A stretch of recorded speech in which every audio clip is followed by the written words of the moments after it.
We all love sports because they're supposed to be unpredictable, right? That is the whole point. The bounce of the ball, the swing of a bat-won lucky lottery pick that changes an entire franchise. But every once in a while, something happens that feels a little too convenient. A mysterious power failure, a nearly invisible knockout punch, a referee's whistle at exactly the right moment. And suddenly, losing fans aren't asking what happened. They're asking who wanted it to happen. Today, we're counting down 5 of the most fascinating conspiracy theories in sports history. Number 5, Ali and the Phantom Punch. On May 25, 1965, Muhammed Ali entered the ring for a rematch against former heavyweight champion Sonny Liston. Their first fight had already shocked the world. Liston had been the terrifying favorite, but Ali, then known as Cassius Clay, made him quit on his stool after 6 rounds. The rematch was supposed to settle any lingering doubt, but instead it created a mystery. Less than 2 minutes into the first round, Ali threw a short right hand. Liston hit the canvas almost instantly. The punch was so fast and it looked so harmless from certain angles that spectators wondered whether it even connected at all. Liston rolled around, he tried to rise, he fell again, and he eventually got back to his feet, but by then confusion took over the ring and the fight was stopped. The official ending came just 2 minutes and 12 seconds into round 1. The punch became known as the Phantom Punch, and the iconic photograph of Ali standing over Liston became one of the most famous images in sports. Today, we still don't know if Liston was really knocked out. He had connections to organized crime, and professional boxing already had a history of fixed fights. So people think Liston took a dive either for money or because someone had pressured him. Others insist the punch was real, a quick counter that caught Liston moving forward and scrambled his balance. Watch the footage, though, in slow motion. See if you see Ali connect.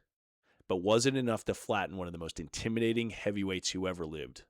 More than 60 years later, boxing fans are still arguing. Number 4, the Sidney Crosby Lottery. In 2005, the NHL had a problem. A labor dispute had wiped out the entire previous season, meaning there were no final standings to determine the next draft order. And waiting at the top of that draft was Sidney Crosby, a generational prospect who had been compared to Wayne Gretzky and Mario Lemieux. Every NHL team wanted him, so the league created a special weighted lottery involving all 30 franchises. Teams that had recently missed the playoffs and had not received a first overall pick were given better odds.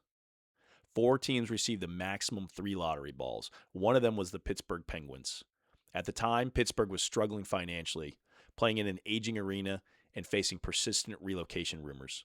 The franchise desperately needed a new star. Then the lottery was held behind closed doors. And wouldn't you know, Pittsburgh won.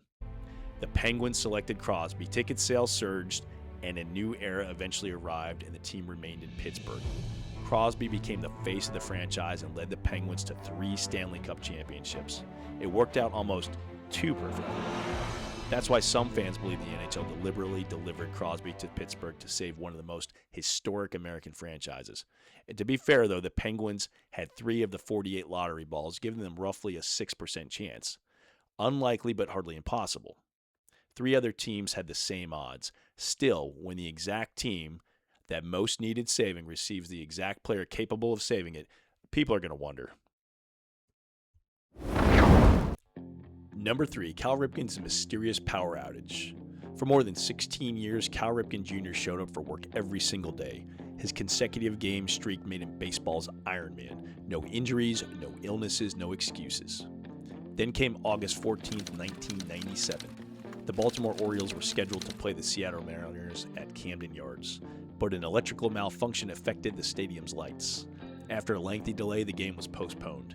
It appeared to be an ordinary mechanical failure. Then the rumors began. According to one especially wild version of the story, Ripken had returned home and discovered Hollywood actor Kevin Costner with his wife. A confrontation then followed, leaving Ripken either injured or too emotionally shaken to play that night. But if Ripken missed the game, his legendary streak would end. So the theory says the Baltimore Orioles created an electrical failure to postpone the game and protect their superstar. It's the perfect sports urban legend. A beloved athlete, a Hollywood celebrity, an alleged affair, and a mysteriously convenient power outage. There's also no credible evidence that this happened, though. Ripken and Costner both denied the story, and the stadium really did experience an electrical problem. Ripken had already played the previous day, and he returned the next day without any apparent injury. But the rumor survived because the timing felt almost cinematic. One stadium, one night, one malfunction that prevented the most durable player in baseball from having to take the field. Coincidence? Almost certainly, but it's a lot less fun that way, right? Number 2, Lakers, Kings, Game 6. The 2002 Sacramento Kings were one of the best teams in basketball.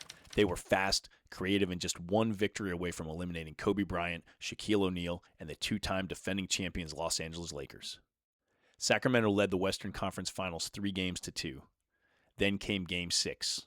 The contest was close, physical, and filled with controversial whistles. In the fourth quarter alone, the Lakers attempted 27 free throws, and Sacramento attempted 9.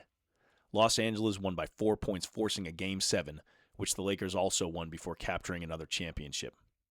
Kings fans were furious. Critics argued that the NBA had an obvious financial incentive to keep the glamorous Lakers alive and extend a blockbuster series to Game 7. Then, years later, the conspiracy gained a new witness. Tim Donaghy, the former NBA referee who pleaded guilty in a gambling scandal, alleged that 2 referees had manipulated Game 6 to extend the series. Donaghy hadn't worked that particular game, and the NBA strongly denied his accusation. This guy was hardly a flawless source, but his claims landed because people already distrusted what they had seen. A league-commissioned investigation later found insufficient evidence to support Donaghy's allegation. Sacramento also missed opportunities of its own, including critical free throws in Game 7. None of that changed how Kings fans remember the series, though. To them, it wasn't merely a loss. It was a robbery broadcast on national television. Number 1, the frozen envelope. In 1985, the NBA held its first ever draft lottery. The prize was Patrick Ewing, a Georgetown superstar viewed as a franchise-changing player. 7 teams had an equal chance. Their logos were sealed inside of envelopes, dropped into a transparent drum and mixed before Commissioner David Stern selected the winner. The first envelope belonged to the New York Knicks. The struggling Knicks had just landed basketball's most coveted prospect in the league's largest media market. Almost immediately, people became suspicious. Watch the footage closely, and one envelope appears to strike the inside of the drum harder than the others, bending one of its corners. The theory is that the damaged envelope belonged to New York, allowing Stern to identify it by touch. Another version says the Knicks envelope had been frozen beforehand, making it noticeably colder than the others. That's where the legend of the frozen envelope was born. The supposed motive was obvious. The NBA needed excitement in New York, its most important television market, and Ewing was the perfect player to revive the Knicks. There has never been credible proof that the lottery was rigged. Every participating team had the same 1 in 7 chance, and somebody had to win. But the crude envelope system, the enormous financial incentive, and Stern's almost theatrical pause before announcing New York created the perfect conditions for suspicion. 4 decades later, fans still study the old footage like it's evidence from a crime scene. Was the envelope frozen? Was its corner deliberately bent? Or did the Knicks simply get lucky at the exact moment when luck was worth millions? We'll probably never know, and that's why the frozen envelope remains probably the greatest sports conspiracy of them all. Maybe these stories survive because sports matter so much to us. When the impossible happens, chance doesn't always feel like a satisfying explanation. We search for motives. We replay footage. We examine every whistle, every shadow, and every envelope. Sometimes the facts put the mystery to rest, but sometimes they only make it better.